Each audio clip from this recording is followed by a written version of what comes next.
ఒకటయ్యే వేళన వైభోగం కళ్యాణం కమనీయం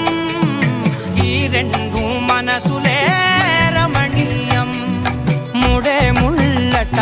ముడి పడుతుంటే ముచ్చట నాలుగు దిక్కుల కంట చూడ ముచ్చటైన వేడుకంట